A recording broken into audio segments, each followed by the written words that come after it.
Hello guys, welcome to UPSC point. दोस्तों, आज के इस वीडियो में हम मंत्रिमंडल और मंत्री परिषद के बीच में अंतर को समझने वाले हैं। ये छोटा सा टॉपिक है, लेकिन कई बच्चों को दिक्कतों का सामना करना पड़ता है, कई सारा कंफ्यूजन यहाँ पर क्रिएट होता है। इस वीडियो के बाद आपके सारे डाउट क्लियर हो जाएंगे और कभी भी दिक्कत नहीं आएगी। बस आप लास्ट तक बने रहिएगा। तो चलिए शुरू करते हैं। सबसे पहले हम थोड़ा सा बैकग्राउंड देखेंगे। देखिए दोस्तों, वर्ष 1861 में भारत के गवर्नर जनरल लॉर्ड कैनिंग थे।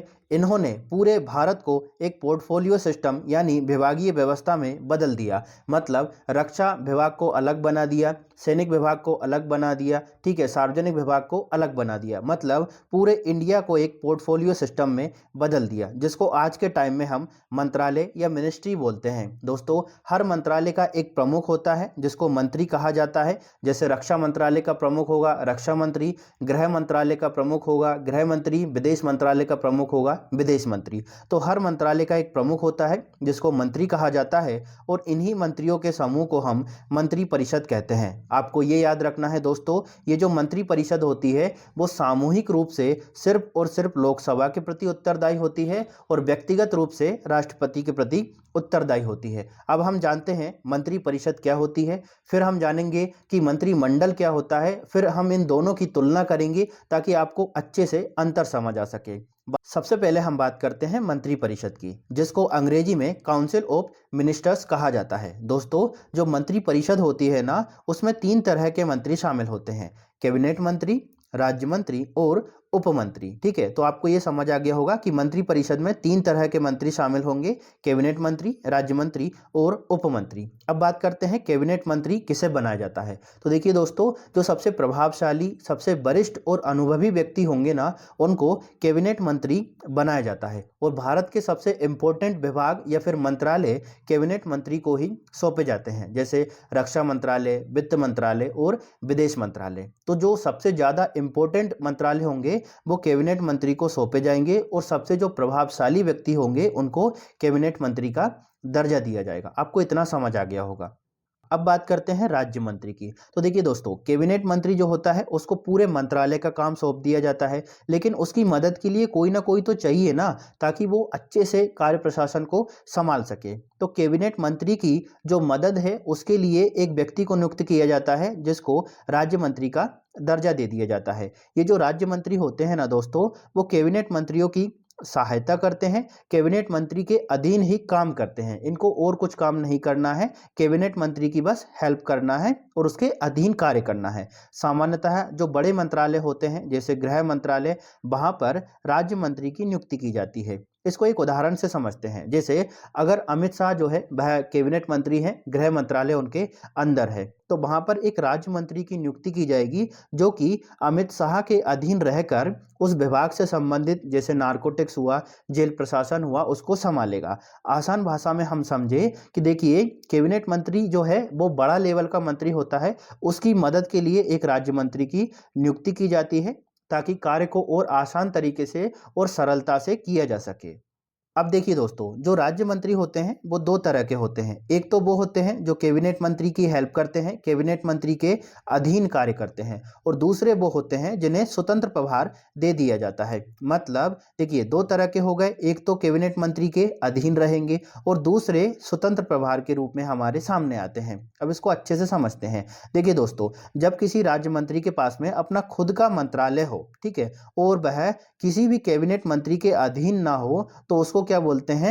राज्य मंत्री स्वतंत्र प्रभार। यानी राज्य मंत्री स्वतंत्र प्रभार जो व्यक्ति होता है वो सीधे प्रधानमंत्री को रिपोर्ट करता है। मतलब ये बात है कि एक राज्य मंत्री होगा जो कैबिनेट मंत्री के अधीन कार्य करेगा, ठीक है, कैबिनेट मंत्री ने जो बोल दिया वो करेगा। और दूसरा राज्य मंत्री वो होता है जो कैबिनेट मंत्री के अधीन नहीं होता, स्वतंत्र रूप से उसके पास एक मंत्रालय होता है, इसी वजह से उसको बोलते हैं राज्य मंत्री स्वतंत्र प्रभार। और ये जो राज्य मंत्री स्वतंत्र प्रभार होता है ना, वो सीधे प्रधानमंत्री को रिपोर्ट करता है। इसको एक उदाहरण से समझते हैं।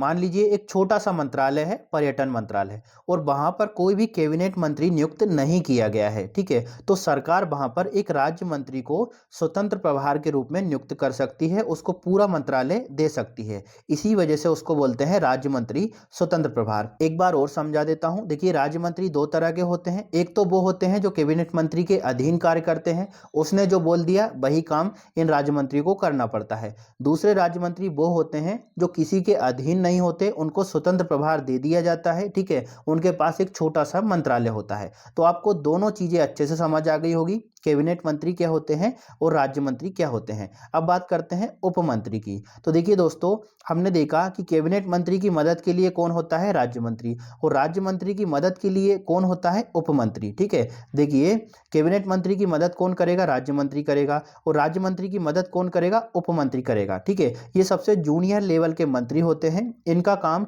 किसी कैबिनेट या फिर राज्य मंत्री की मदद करना होता है। इसको एक उदाहरण से समझते हैं। मान लीजिए शिक्षा मंत्रालय है, वो एक बहुत बड़ा मंत्रालय है, ठीक है, तो वहां पर एक कैबिनेट मिनिस्टर की नियुक्ति की जाएगी जिसको हम बोलेंगे शिक्षा मंत्री, जो कि पूरे मंत्रालय का काम देखेगा। लेकिन उसके अधीन उसकी मदद करने के लिए एक राज्य मंत्री की नियुक्ति की जाएगी जो केवल हायर एजुकेशन का काम देखेगा, और राज्य मंत्री की मदद के लिए एक उप मंत्री की नियुक्ति की जाएगी जो कि स्कॉलरशिप का जो पेपर वर्क है उसको देखेगा। मतलब आसान भाषा में समझे कि देखिए कैबिनेट मंत्री जो है सबसे बड़ा होता है, उसकी मदद के लिए राज्य मंत्री होता है, और राज्य मंत्री की मदद के लिए उप मंत्री होता है।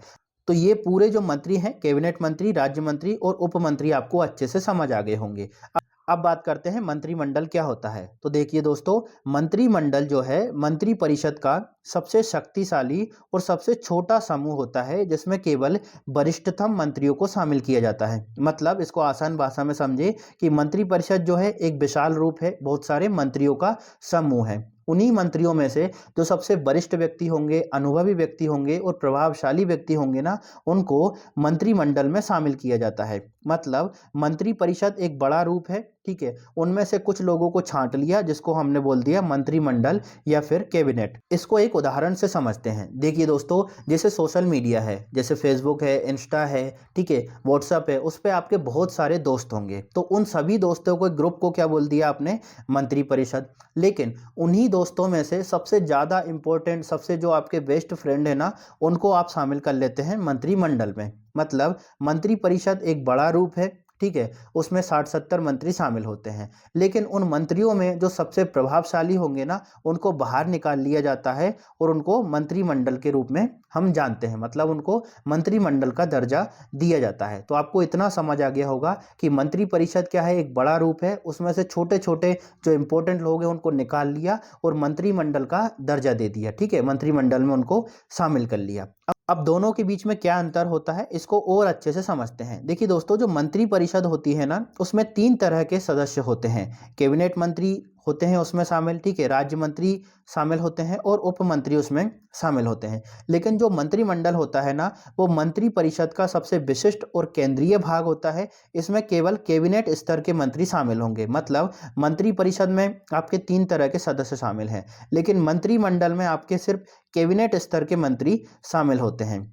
अब दूसरे पॉइंट की बात करें तो देखिए दोस्तों, जो मंत्री परिषद होती है वो एक कॉन्स्टिट्यूशनल बॉडी है, संवैधानिक निकाय है, जिसका वर्णन आपको अनुच्छेद 74-75 में मिल जाएगा, जहां पर मंत्री परिषद का उल्लेख किया गया है। प्रधानमंत्री और मंत्री परिषद का उल्लेख है, जिसमें राष्ट्रपति को सलाह और सहायता के संबंध में प्रावधान है। लेकिन मंत्रिमंडल जो शब्द है दोस्तों, वो आपके किसी भी तरह से मूल संविधान में नहीं था। इसको जोड़ा गया था 44वें संविधान संशोधन 1978 के माध्यम से अनुच्छेद 352 में। तो आपको इतना समझ आ गया होगा। आगे बढ़ते हैं। देखिए दोस्तों, मूल संविधान में मंत्री परिषद की कोई भी निश्चित संख्या नहीं थी, लेकिन 91वें संविधान संशोधन द्वारा मंत्री परिषद की संख्या निश्चित कर दी गई, जिसके अनुसार लोकसभा की कुल सदस्य संख्या के 15% से ज्यादा सदस्य मंत्री परिषद में शामिल नहीं होंगे। लेकिन दोस्तों, मंत्रिमंडल के आकार पर कोई भी प्रतिबंध नहीं है। यहाँ पर आपको 15 मंत्री भी शामिल हो सकते हैं और 20 मंत्री भी शामिल हो सकते हैं। चलिए कुछ और अंतर हैं उनको देख लेते हैं। देखिए मंत्री परिषद की बैठक कभी भी नहीं होती है। आपने कभी ऐसा नहीं सुना होगा कि प्रधानमंत्री जो है मंत्री परिषद की बैठक में है, ठीक है? मंत्री परिषद ने किसी बिल को मंजूरी दे दी है या फिर मंत्री परिषद ने कोई नई योजना को मंजूरी दी है, तो आपने ऐसा नहीं सुना होगा। लेकिन मंत्रिमंडल की बैठक हमेशा होती है। आपने हमेशा ही यह सुना होगा कि कैबिनेट ने इस बिल को मंजूरी दे दी है, कैबिनेट की मीटिंग चल रही है, कैबिनेट ने इसी योजना को पारित कर दिया है, तो आपने ऐसी बातें हमेशा ही सुनी होगी। मतलब मंत्रिमंडल जो है, कैबिनेट जो है, उसकी बैठक हमेशा होती है। यह वीक में 2 बार भी हो सकती है और महीने में 3-4 बार भी हो सकती है। तो मंत्रिमंडल की बैठक हमेशा होती है। जो मंत्री परिषद होती है, उसमें 50 से 70 मंत्री शामिल हो सकते हैं। लेकिन जो मंत्रिमंडल होता है ना, उसमें केवल 15 से 20 मंत्री ही शामिल होते हैं। जैसे मंत्री परिषद क्या है, एक बड़ा आकार है, ठीक है? उसमें 50 से 70 मंत्री शामिल हैं। लेकिन मंत्रिमंडल में उन्हीं 70 मंत्रियों में से जो प्रभावशाली व्यक्ति होंगे ना, उनको शामिल किया जाएगा। मतलब जो मंत्रिमंडल है ना, उसका आकार छोटा होता है, 15 से 20 मंत्री ही इसमें शामिल होते हैं। ताकि दोस्तों जो निर्णय है ना, वो आसान तरीके से लिए जा सके, ठीक है? तत्काल लिए जा सके और उसमें समय की बर्बादी ना हो। इसी वजह से हमेशा जो बैठक होती है वो मंत्रिमंडल यानी कैबिनेट की होती है और उसमें कम सदस्य शामिल होते हैं ताकि कोई भी अड़चन ना आए। तो आशा करता हूँ कि आपको मंत्रिपरिषद और मंत्रिमंडल अच्छे से समझ आ गया होगा। हमने बहुत सारी वीडियो को कॉन्सेप्ट के माध्यम से क्लियर किया है। यदि आप चाहें तो चैनल पर विजिट कर सकते हैं और उनको देख सकते हैं। अगर आपको वीडियो अच्छी लगी हो तो लाइक, शेयर और सब्सक्राइब ज़रूर करिएगा। साथ ही बताएं कि आपको अगली वीडियो किस टॉपिक पर चाहिए। Thank you.